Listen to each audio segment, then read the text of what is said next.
Farmer Indian கேப்டனான Rohit Sharma T20 world கப்ல முதல் முறையா விளையாடுறது குறித்து பேசினது தான் அவரோட ரசிகர்களுக்கு கண்ணீர் வர வச்சிருக்கு. டோர்னமெண்ட் ஸ்டார்ட் ஆனதுல இருந்து ஒரு T20 வேர்ல்ட் கப்லயும் விளையாடின ரோஹித் சர்மா முதல் முறையா ஒரு ஸ்பெக்டேட்டரா அந்த T20 வேர்ல்ட் கப்பை பார்க்க போறாரு. இப்பதான் இந்தியா ஃபர்ஸ்ட் T20 மேட்ச் ஜெயிச்சாங்கன்னு சந்தோஷமா ஸ்கூலுக்கு போயிட்டு வந்தேன். வந்த உடனே இப்படி ஒரு சோகத்தை கிளப்புறீங்க பெரிய ப்ரோ. 2024 T20 வேர்ல்ட் கப்பை ஜெயிச்ச கையோட ரோஹித் சர்மா T20 கிரிக்கெட்ல இருந்து ரிட்டையர் ஆயிட்டார். கூடவே கிங் கோலியும் ஜட்டுபாயும் சேர்த்துக்கோங்க பிக் ப்ரோ. கண்டிப்பா. சோ இதனால ரோஹித் சர்மாவும் விராட் கோலியும் டெஸ்ட்ல இருந்து ரிட்டையர் ஆனதுனால இப்போதைக்கு வெறும் ஓடியில மட்டும் தான் கான்சென்ட்ரேட் பண்ணிட்டு வராங்க. அது எங்க எல்லாருக்குமே தெரியும் பிக் ப்ரோ. நீங்க விஷயத்துக்கு வாங்க. குட்டி ப்ரோ, நீங்க என்ன நம்ம ஊர் பஸ் டிரைவர் மாதிரி இவ்வளவு அவசரப்படுறீங்க? கொஞ்சம் பொறுங்க. ரோஹித் சர்மா என்ன சொல்லிருக்காருன்னா, இந்தியா இப்போதைக்கு நியூசிலாந்து கூட விளையாடிட்டு வர T20 சீரிஸ்னால எனக்கு எந்த பாதிப்பும் ஏற்படல.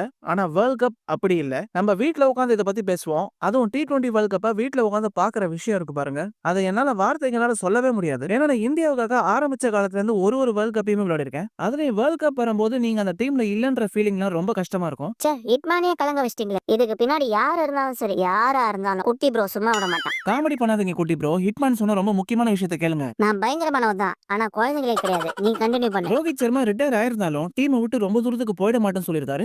அப்ப என்ன கோச்சா வர போறாரா?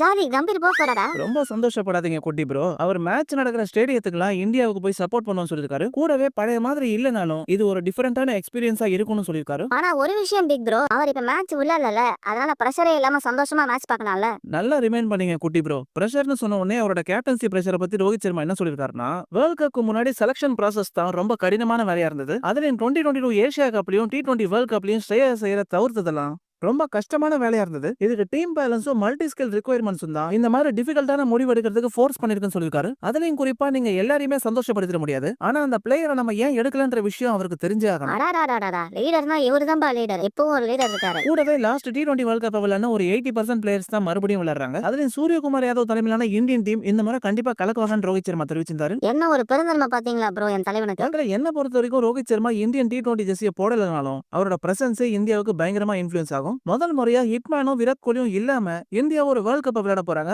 ஆனா அவங்களோட லெகசி கண்டிப்பா இந்தியா T20 ஸ்டோரியில எப்பவுமே ஒரு பார்ட்டா இருக்கும். சோ ரோகோ இல்லாம இந்தியா சக்சஸ்ஃபுல்லா டைட்டில் டிஃபெண்ட் பண்ணுவாங்கன்னு நினைக்கிறீங்களா? அவங்களோட எக்ஸ்பீரியன்ஸ் இல்ல ப்ரோ, அதை நான் ஒத்துக்கிறேன். ஆனா நம்ம பசங்களுக்கு யாரை பார்த்தும் பயம் இல்ல. அது மட்டும் கன்ஃபார்மா தெரியும். சோ மக்களே, நம்ம வீடியோ உங்களுக்கு பிடிச்சிருந்தா லைக், கமெண்ட், ஷேர், சப்ஸ்கிரைப் பண்ணி தெரிக்க விடுங்க.